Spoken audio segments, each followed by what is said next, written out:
Anak, sebuah anugerah yang tak ternilai bagi setiap keluarga. Kehadirannya membawa kebahagiaan dan rasa lengkap yang sulit diungkapkan dengan kata-kata. Setiap langkah kecil, tawa riang, hingga tangisannya, semuanya memiliki makna mendalam yang menjadi sumber kebahagiaan sejati bagi orang tua.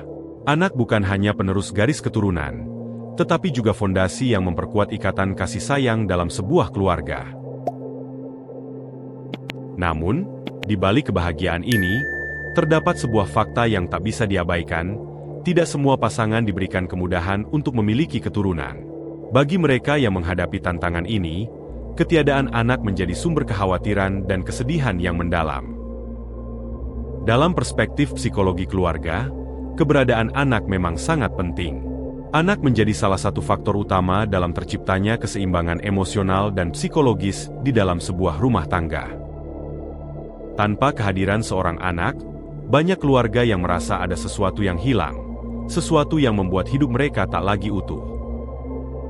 Dalam pandangan Islam, memiliki keturunan adalah sebuah hal yang sangat dianjurkan. Al-Quran dan hadis Nabi menekankan pentingnya keberlanjutan generasi dan betapa besar tanggung jawab orang tua dalam mendidik anak-anak mereka. Sebuah peran mulia yang tidak hanya melibatkan kasih sayang, tetapi juga nilai-nilai moral dan spiritual yang diajarkan oleh agama.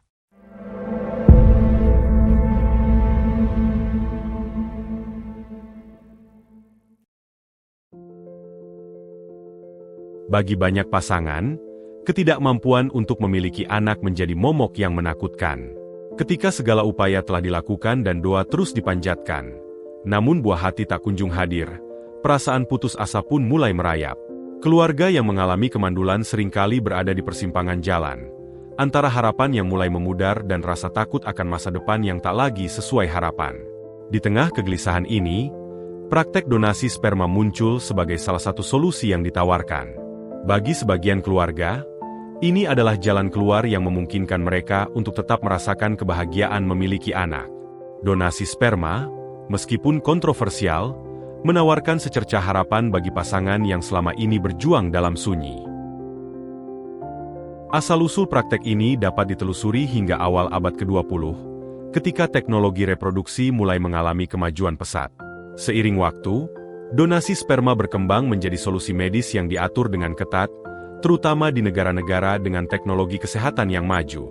Prosedur ini melibatkan seleksi donor yang ketat, dengan mempertimbangkan aspek kesehatan fisik dan mental, serta riwayat medis untuk meminimalisir risiko yang mungkin terjadi. Prosedur donasi sperma sendiri bukanlah hal yang sederhana.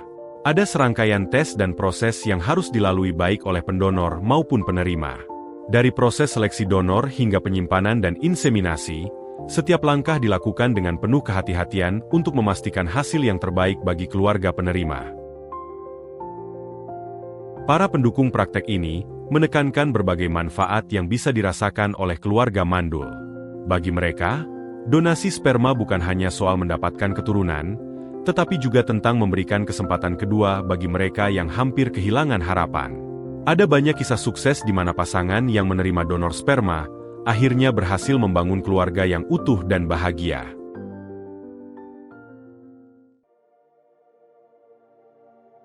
Namun, di balik janji kebahagiaan yang ditawarkan, praktek donasi sperma juga menyimpan bahaya yang tak bisa diabaikan. Berbagai kajian hukum dan kesehatan menunjukkan adanya risiko yang signifikan, baik bagi pendonor, penerima, maupun anak yang dihasilkan dari praktek ini. Dari sudut pandang kesehatan, praktek ini tidaklah bebas dari risiko. Kemungkinan terjadinya penyebaran penyakit genetik atau infeksi menular adalah beberapa risiko yang dapat timbul, meskipun telah dilakukan seleksi ketat terhadap para donor. Selain itu, aspek psikologis juga menjadi perhatian penting.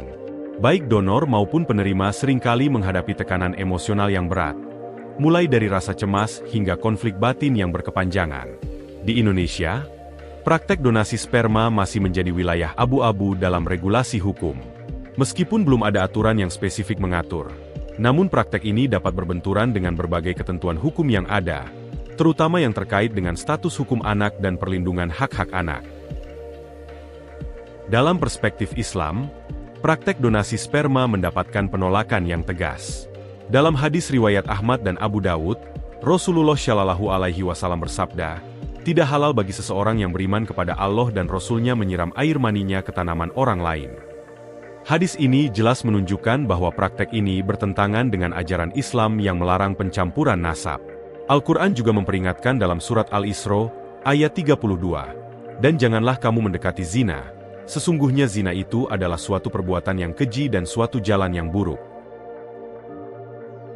Fatwa Majelis Ulama Indonesia juga menegaskan larangan terhadap praktek ini. Majelis Ulama Indonesia memandang donasi sperma sebagai bentuk pelanggaran terhadap syariat, karena dapat merusak garis keturunan dan menyebabkan percampuran nasab yang dilarang dalam Islam. Praktek donasi sperma, meskipun terlihat sebagai solusi, tidak bebas dari risiko yang harus dipertimbangkan dengan serius. Bagi para donatur, risiko kesehatan dan psikologis yang mungkin timbul tidak bisa diabaikan begitu saja. Tekanan untuk memenuhi kriteria kesehatan, ditambah dengan dampak emosional karena memberikan bagian diri yang paling pribadi, dapat menimbulkan konsekuensi yang tak terduga. Bagi penerima donor sperma, risiko kesehatan dan sosial juga menghantui. Proses inseminasi yang tidak berjalan dengan baik bisa menimbulkan komplikasi medis.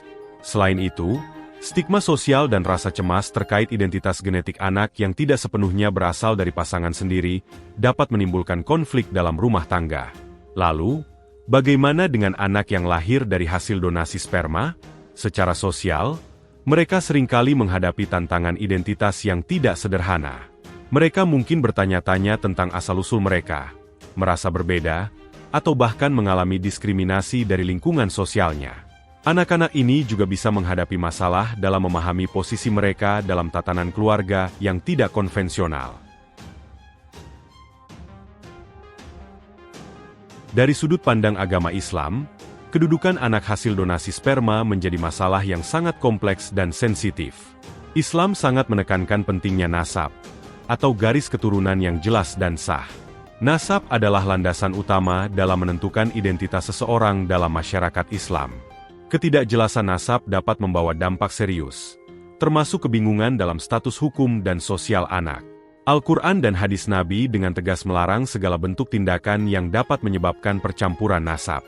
Dalam potongan surat Al-Ahzab ayat 4, Allah Subhanahu wa Ta'ala berfirman, "Dan Dia tidak menjadikan anak-anak angkatmu sebagai anak kandungmu sendiri." Ayat ini menegaskan bahwa status hukum dan hubungan darah harus dijaga dengan jelas. Donasi sperma, yang melibatkan inseminasi dari seorang pria yang bukan suami, berpotensi merusak kejelasan nasab dan melanggar aturan syariat. Majelis Ulama Indonesia dalam fatwanya juga menyatakan bahwa praktek donasi sperma haram, karena menyebabkan percampuran nasab yang tidak sah dalam Islam. Dalam konteks hukum waris, hal ini bisa menimbulkan masalah besar. Anak yang lahir dari hasil donasi sperma tidak dianggap sebagai anak sah dari suami penerima, sehingga hak-haknya dalam hukum waris menjadi tidak jelas. Menurut hukum waris Islam, hak seorang anak dalam mewarisi harta orang tuanya sangat tergantung pada kejelasan nasab. Jika nasab tidak jelas, anak tersebut mungkin tidak memiliki hak waris dari ayah biologis atau ayah yang membesarkannya. Hal ini bisa menimbulkan ketidakadilan dan konflik di kemudian hari, baik bagi anak itu sendiri maupun bagi keluarga besarnya. Permasalahan kenasaban dan hak waris ini menunjukkan betapa pentingnya menjaga kejelasan garis keturunan dalam Islam. Praktek donasi sperma, meskipun bertujuan membantu, justru dapat menimbulkan dilema moral dan hukum yang mendalam. Dalam ajaran Islam, menjaga nasab bukan hanya soal identitas, tetapi juga tentang menjaga keutuhan dan keharmonisan sosial dalam keluarga dan masyarakat. Jelas, praktek donasi sperma bukan hanya soal memberikan atau menerima. Ada begitu banyak risiko dan masalah yang harus dipertimbangkan, baik dari segi kesehatan, psikologis, sosial, maupun agama. Sebelum memutuskan untuk terlibat dalam praktek ini, semua pihak harus benar-benar memahami dan siap menghadapi konsekuensinya.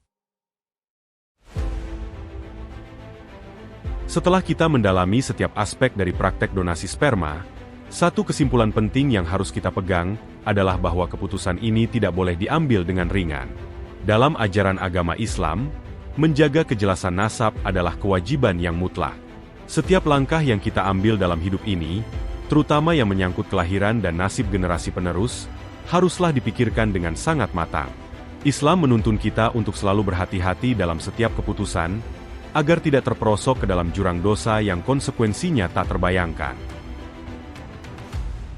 Bagi keluarga yang menghadapi dilema ini, penting untuk memahami bahwa donasi sperma tidak hanya menyangkut harapan untuk memiliki keturunan, tetapi juga membawa implikasi besar terhadap garis keturunan, hak waris, dan kedudukan anak dalam masyarakat. Keputusan yang salah dalam hal ini bisa membawa kita ke dalam dosa besar yang akan berdampak bukan hanya pada kehidupan kita di dunia, tetapi juga di akhirat nanti. Oleh karena itu, diperlukan penegasan dan pengawasan yang lebih ketat dari berbagai pihak terkait.